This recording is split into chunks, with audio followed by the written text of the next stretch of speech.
ఇవాళ తెలంగాణ ప్రభుత్వ కార్యదర్శుల సమావేశం జరగనుంది. ఈ సమావేశానికి ముఖ్యమంత్రి రేవంత్ రెడ్డి కూడా హాజరు కానున్నారు.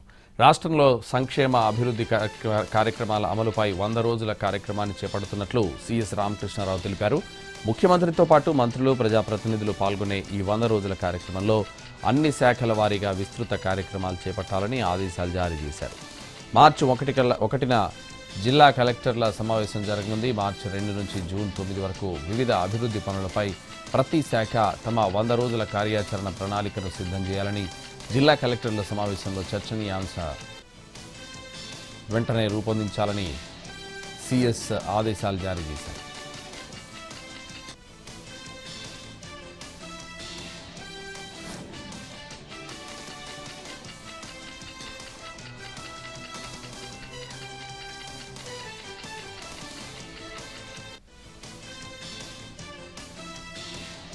నేడు విజయనగరం జిల్లాలో సీఎం చంద్రబాబు పర్యటించనున్నారు. చీపురుపల్లి నియోజకవర్గంలో వివిధ కార్యక్రమాల్లో ఆయన పాల్గొంటారు. అనంతరం రావివలస పంచాయతీ పైలపేట శివారు గ్రామంలో పెన్షన్ పంపిణీ కార్యక్రమంలో పాల్గొననున్నారు. పెన్షన్లు స్వయంగా అందజేస్తూ లబ్ధిదారుల సమస్యలను అడిగి తెలుసుకుంటారు సీఎం చంద్రబాబు.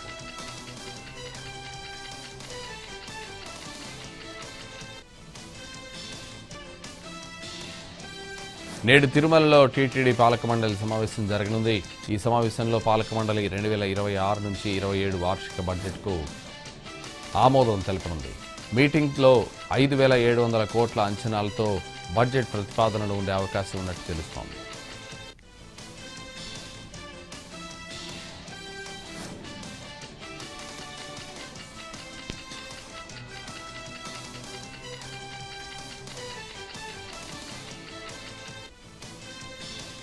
సెక్రటేరియట్లో మున్సిపల్, పట్టణాభివృద్ధి శాఖల ఉన్నతాధికారులతో సమీక్ష నిర్వహించారు ముఖ్యమంత్రి రేవంత్ రెడ్డి. ఈ మీటింగ్లో సిఎస్ రామకృష్ణారావు కూడా పాల్గొన్నారు. కోర్ అర్బన్ రీజియన్ పరిధిలో తీసుకోవాల్సిన చర్యలపై అధికారులకు సూచనలు చేశారు సీఎం. శానిటేషన్, దోమల నివారణపై ప్రత్యేక దృష్టి పెట్టాలని ఆదేశించారు. మార్క్ చేసిన చోటనే చెత్త వేసేలా ప్రజల్లో అవగాహన కల్పించాలని మున్సిపల్ అధికారులకు సూచించారు. క్యూర్ పరిధిలో ఫుడ్ సేఫ్టీకి ఎక్కువ ప్రాధాన్యత ఇవ్వాలని రేవంత్ రెడ్డి చెప్పారు. హోటల్స్, రెస్టారెంట్ కిచెన్లలో సీసీ కెమెరాలు ఏర్పాటు చేసి కమాండ్ కంట్రోల్ సెంటర్కు అనుసంధానించాలన్నారు. హోటల్స్కు రేటింగ్ సర్టిఫికెట్ ఇచ్చే విధానాన్ని పరిశీలించాలన్నారు. కొన్ని ప్రాంతాలను గుర్తించి పైలట్ ప్రాజెక్టుగా వాటర్ హార్వెస్టింగ్ వెల్స్ ఏర్పాటు చేయాలని ఆదేశించారు.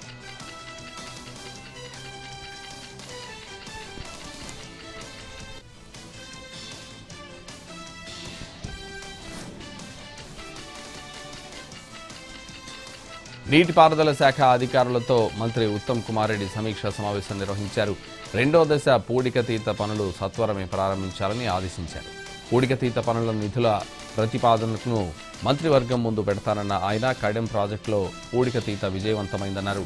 ప్రాజెక్టుల్లో మట్టి చేరడంతో నీటి నిల్వ సామర్థ్యం పడిపోయిందని, బాక్రానంగల్ నుండి ఎస్ఆర్ఎస్పీ వరకు అదే దుస్థితి నెలకొందని తెలిపారు. జాతీయ స్థాయిలో ఈ సమస్య అన్ని ప్రాజెక్టులపై ప్రభావం చూపుతుందన్నారు. జాతీయ స్థాయి పూడికతీత విధానంలో భాగంగా రాష్ట్ర వ్యాప్తంగా పూడికతీతకు శ్రీకారం చుట్టినట్టు వివరించారు. వర్షాకాలానికి ముందే పూడికతీత పనులు పూర్తి చేయాలని అధికారులను ఆదేశించారు.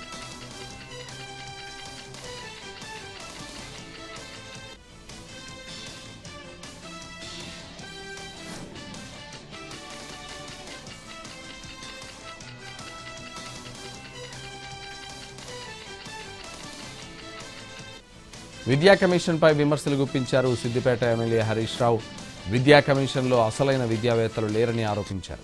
ఎడ్యుకేషన్లో పీహెచ్డీ చేసిన ఒక్కరు కూడా లేకుండానే కొత్త విద్యా విధానాన్ని ప్రతిపాదించడం ఏంటని ప్రశ్నించారు.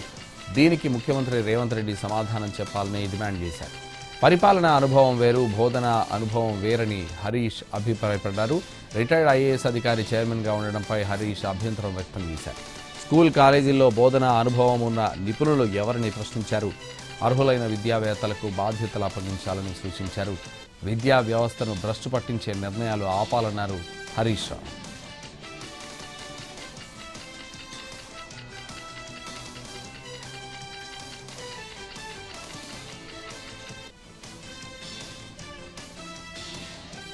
కేజ్రీవాల్ నేతృత్వంలోని ఆప్ ప్రభుత్వాన్ని మద్యం కుంభకోణం పేరుతో కూల్చివేశారని ఎక్స్లో కేటీఆర్ ట్వీట్ చేశారు. ఆ కథనం వల్ల అసెంబ్లీ, పార్లమెంట్ ఎన్నికల్లో బీఆర్ఎస్గా తాము రాజకీయ బాధితులమయ్యామని కామెంట్ చేశారు. కోర్టులో కవిత న్యాయం పొందారని కేటీఆర్ అన్నారు. అలాగే తమ నాయకులపై నమోదైన ప్రతి కేసు తప్పుడు, రాజకీయ ప్రేరేపిత, కల్పితమైందిగా బహిర్గతమైందన్నారు. ఆ నిజం గెలవనంత వరకు కాంగ్రెస్, బీజేపీ నుంచి నిర్లక్ష్యపు ఆరోపణలను మనం చూస్తూనే ఉంటామన్నారు కేటీఆర్. వీటిని దుర్వినియోగం చేయడానికి, తప్పుదారి పట్టించడానికి రూపొందించిన మీడియా విచారణల ద్వారా విస్తరించామన్నారు.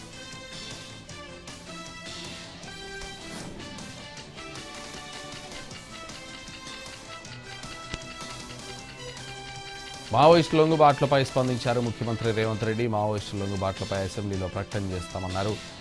ఈ మేరకు తనను కలిసిన మావోయిస్టు అగ్రనేతలు తిప్పిరి తిరుపతి అలియాస్ దేవ్జీ, మల్లా రాజిరెడ్డి అలియాస్ సంగ్రామ్, బడే చొక్కారావు అలియాస్ దామోదర్, నూనె నరసింహారెడ్డి అలియాస్ గంగన్న, పుల్లూరి ప్రసాదరావు అలియాస్ చంద్రన్న, పోతుల కల్పన అలియాస్ సుజాతలకు ముఖ్యమంత్రి హామీ ఇచ్చారు. జనజీవన స్రవంతిలోకి వచ్చిన తర్వాత చట్ట పరిధిలో ఏదైనా చేసుకోవచ్చన్నారు రేవంత్.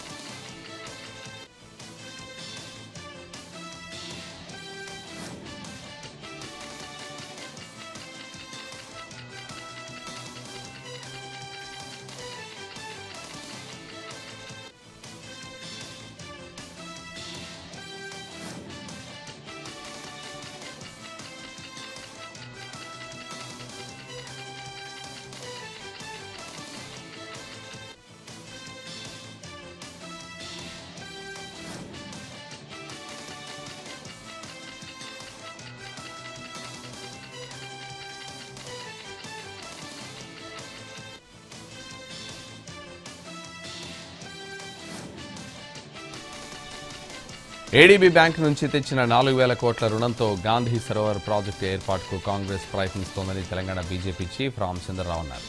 తన వాళ్ల రియల్ ఎస్టేట్ వ్యాపారం కోసం కాంగ్రెస్ పెద్దలు ఇదంతా చేస్తున్నారని ఆరోపించారు.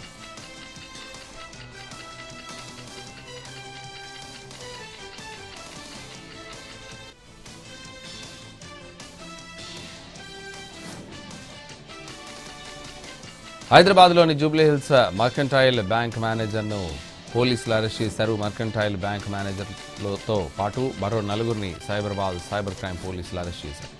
బ్యాంక్ సేల్స్ మేనేజర్ పాముల ప్రణవరాజ్, బ్రాంచ్ మేనేజర్ శంకర్ రాఠీలు అరెస్ట్ అయిన వారిలో ఉన్నారు.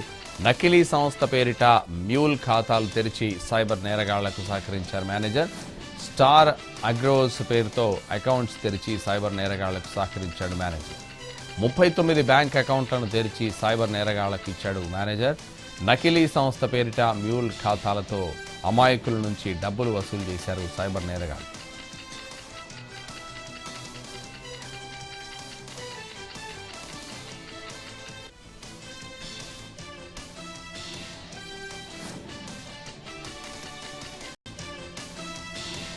ఐడియాస్ ఆఫ్ ఇండియా 2026 సదస్సులో తిరుమల లడ్డూ కల్తీపై మంత్రి నారా లోకేష్ స్పందించారు. తిరుమల లడ్డూలో 2019-24 మధ్య పెద్ద ఎత్తున కల్తీ జరిగిన మాట వాస్తవమన్నారు ఆయన. లడ్డూ తయారీలో పలు రకాల రసాయనాలను వినియోగించారని ఆరోపించారు. జగన్ హయాంలో జరిగిన అపచారానికి రాష్ట్రానికి ప్రాతినిధ్యం వహిస్తున్న మంత్రిగా హిందూ సమాజానికి క్షమాపణ చెబుతున్నారని అన్నారు లోకేష్. సిట్ నివేదిక ప్రకారం మాజీ టీటీడీ చైర్మన్ సహా ఏ ఒక్కరూ చట్టం నుంచి తప్పించుకోలేరని హెచ్చరించారు. రేపు ఎవరైనా ఇలాంటి నేరం చేయాలనుకుంటే 1000 సార్లు ఆలోచించాలని కామెంట్ చేశారు.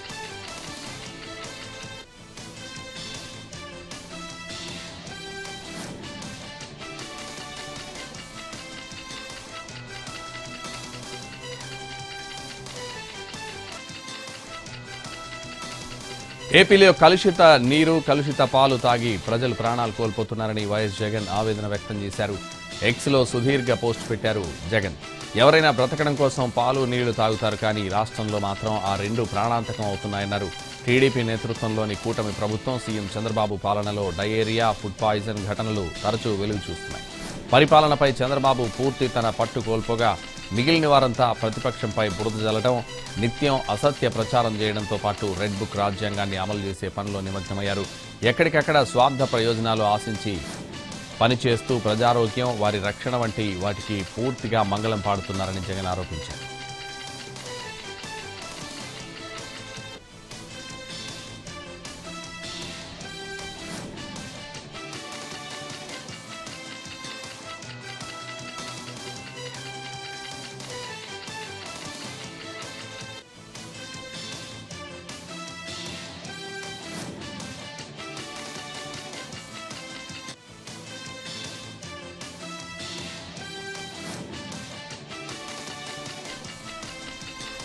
మంగళగిరిలోని జనసేన కార్యాలయంలోకి ఆగంతకుడు చొరబడ్డాడు. పార్కింగ్లో ఉన్న 2 కార్ల అద్దాలను ధ్వంసం చేశాడు. అతన్ని పట్టుకుని మంగళగిరి పోలీసులకు అప్పగించారు సిబ్బంది. ఆగంతకుడు శ్రీకాకుళం జిల్లా ఇచ్చాపురానికి చెందిన నీలాద్రిగా పోలీసులు గుర్తించారు.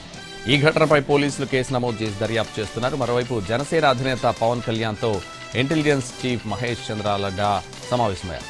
మంగళగిరిలోని క్యాంప్ ఆఫీసులోనే ఈ మీటింగ్ జరిగింది. భద్రతా వలయాన్ని దాటి ఆగంతకుడు లోపలికి రావడంతో సెక్యూరిటీపై తీవ్ర విమర్శలు వచ్చాయి. ఈ నేపథ్యంలోనే పవన్ను కలిశారు మహేష్ చంద్ర లడ్డా.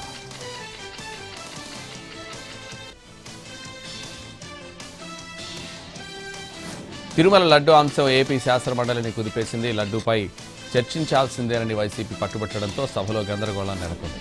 వైసీపీ ఇచ్చిన వాయిదా తీర్మానాన్ని చైర్మన్ తిరస్కరించారు. లడ్డు అంశంపై చర్చించాల్సిందేనని వైసీపీ సభ్యులు పట్టుబట్టారు. చైర్మన్ పోడియం వద్దకు వెళ్లి నిరసన తెలిపారు. జోక్యం చేసుకున్న మంత్రి అచ్చెన్నాయుడు అవసరమైతే 4-5 తేదీలో చర్చిద్దామన్నారు. వైసీపీ వాళ్లే భయపడి పారిపోతున్నారని విమర్శించారు. అధికార విపక్షం మధ్య నినాదాలతో సభలో గందరగోళం తలెత్తింది. సమావేశాలకు ముందు వైసీపీ సభ్యులు ర్యాలీగా బయలుదేరి మండలి గేటు ముందు బైఠాయించి నినాదాలు చేశారు. ప్రకటన కాదు, చర్చ కావాలి అంటూ డిమాండ్ చేశారు.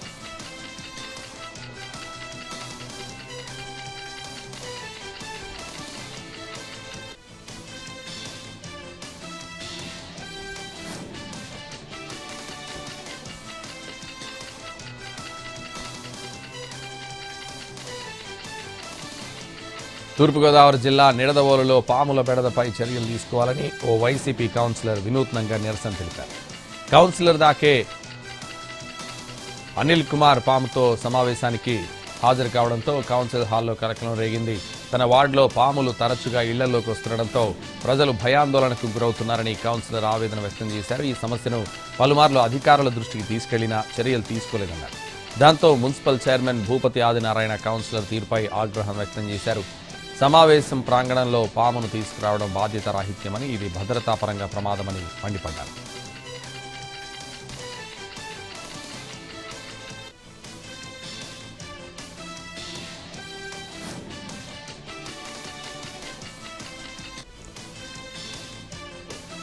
పశ్చిమ గోదావరి జిల్లా పాలకొల్లు చిత్తరాయి చెరువుగట్టులో నీటి కలుషితం కలకలం రేపుతోంది. నీటి కలుషితంతో స్థానికులకు దురదలతో కూడిన ర్యాషెస్ వచ్చినట్లు వైద్య శాఖ అధికారులు గుర్తించారు. దీనిపై సమాచారం అందడంతో ప్రాథమిక హెల్త్ సెంటర్ ఏర్పాటు చేసింది వైద్య శాఖ. నీటి శాంపుల్ సేకరించిన వైద్య అధికారులు పరీక్షలకు పంపారు. స్థానికంగా వచ్చే నీటిని తాగడానికి వాడకుండా జాగ్రత్తలు తీసుకోవాలంటూ స్థానికులకు వైద్య శాఖ అధికారులు సూచించారు. ప్రాథమికంగా నీటి ద్వారానే ఈ పరిస్థితి ఏర్పడిందని అనుమానాలు వ్యక్తమవుతున్నాయి. వాటర్ ట్యాంక్ నుండి నీటి సరఫరా అయ్యే పరిస్థితిని అధికారులు పరిశీలించారు.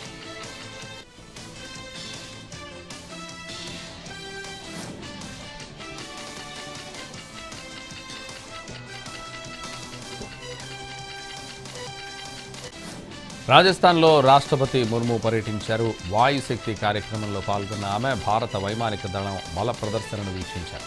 అనంతరం జైసల్మేర్ వైమానిక దళ స్టేషన్లో స్వదేశంగా అభివృద్ధి చెందిన లైట్ కంబాట్ హెలికాప్టర్ ప్రచండ్లో విహారయాత్ర చేపట్టారు. ప్రచండ్ భారతదేశపు మొట్టమొదటి స్వదేశీ హెలికాప్టర్.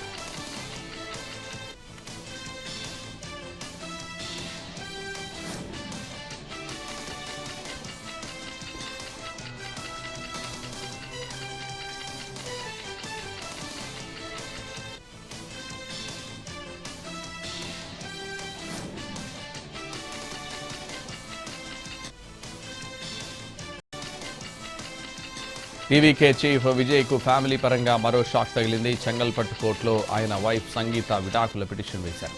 వివాహేతర సంబంధమే కారణమని సంగీత పిటిషన్లో పేర్కొన్నారు. తన దగ్గర ఆధారాలున్నాయని పిటిషన్లో సంగీత తెలిపారు. 2021 నుంచి తనని పిల్లల్ని విజయ్ నిర్లక్ష్యం చేశారని పేర్కొన్నారు.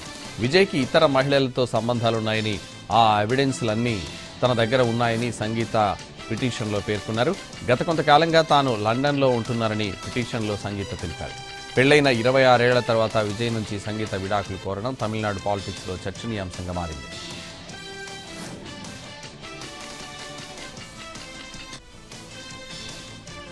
అరవింద్ కేజ్రీవాల్పై ఢిల్లీ సీఎం రేఖా గుప్తా ఫైర్ అయ్యారు. లిక్కర్ స్కామ్లో కేజ్రీవాల్ సాక్ష్యాలు మాయం చేశారని ఆరోపించారు.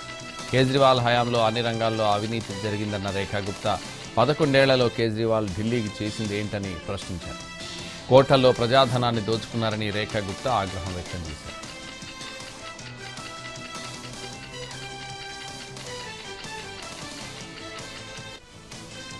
లిక్కర్ కేసులో కోర్టు ఆదేశాలు చారిత్రాత్మకమన్నారు ఢిల్లీ మాజీ సీఎం అరవింద్ కేజ్రీవాల్.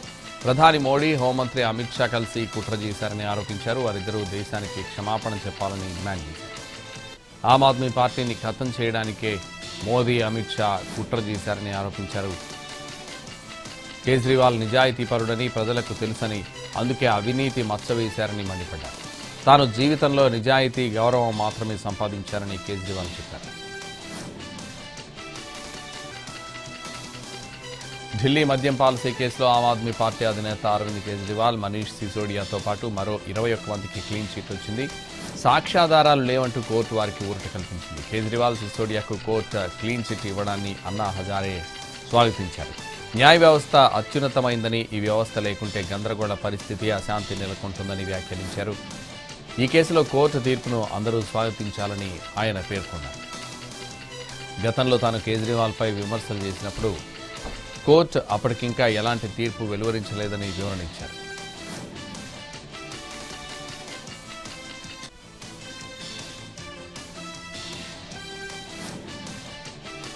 ఢిల్లీ లిక్కర్ కేసులో రౌస్ అవెన్యూ కోర్టు ఆదేశాలను హైకోర్టులో సవాల్ చేసింది సిబిఐ. ఈ మేరకు ఢిల్లీ హైకోర్టులో పిటిషన్ వేసింది. కొన్ని రకాల ఆధారాలను ట్రయల్ కోర్టు పరిగణలోకి తీసుకోలేదని పిటిషన్లు తెలిపింది సిబిఐ.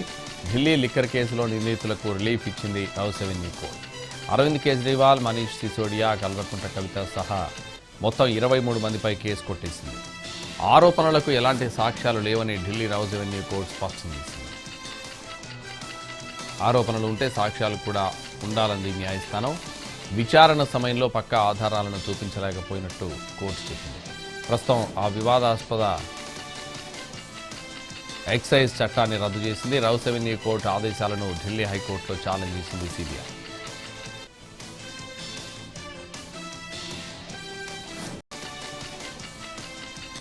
మార్కెట్లో పెట్టుబడులు పెట్టే ఇన్వెస్టర్లను క్యాపిటల్ మార్కెట్స్ రెగ్యులేటర్ సెబీ అప్రమత్తం చేసింది. నకిలీ సెక్యూరిటీస్ ట్రాన్సాక్షన్స్, ట్యాక్స్ నోటీసులు, గ్యారంటీ లాభాల పేరుతో మోసపూరిత అకౌంట్ హ్యాండ్లింగ్ సేవల మోసాలు పెరిగిపోతున్నాయని హెచ్చరిస్తూ కీలక ప్రకటన చేసింది. కొంతమంది మోసగాళ్లు సెబీ పేరు, లోగోతో ఎస్టీటీ బకాయిలు చెల్లించాలంటూ ఇన్వెస్టర్లకు ఫేక్ నోటీసులు పంపుతున్నట్టు సెబీ గుర్తించింది.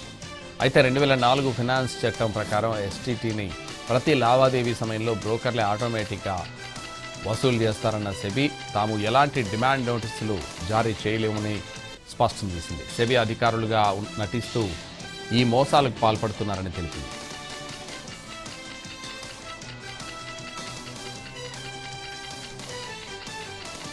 టెక్నాలజీ రంగంలో ఆర్టిఫిషియల్ ఇంటెలిజెన్స్ సృష్టిస్తున్న ప్రకంపనలు కొనసాగుతున్నాయి. తాజాగా ట్విట్టర్ సహ వ్యవస్థాపకుడు జాక్ డోర్సీ నేతృత్వంలోని ఫిన్టెక్ కంపెనీ బ్లాక్ సంచలన నిర్ణయం తీసుకుంది. ఏఐ టూల్స్ వినియోగం పెరుగుతున్న నేపథ్యంలో తమ కంపెనీలో 4,000 మందికి పైగా ఉద్యోగులను తొలగిస్తున్నట్లు ప్రకటించింది. ఇకపై వాట్సాప్, టెలిగ్రామ్ వంటి మెసేజింగ్ యాప్లకు ఫోన్లో యాక్టివ్ సిమ్ కార్డు తప్పనిసరిగా మారనుంది. ఈ యాప్స్కు సంబంధించి సిమ్ బైండింగ్ నిబంధనలు మార్చి నెల నుంచి అమల్లోకి రానున్నాయి.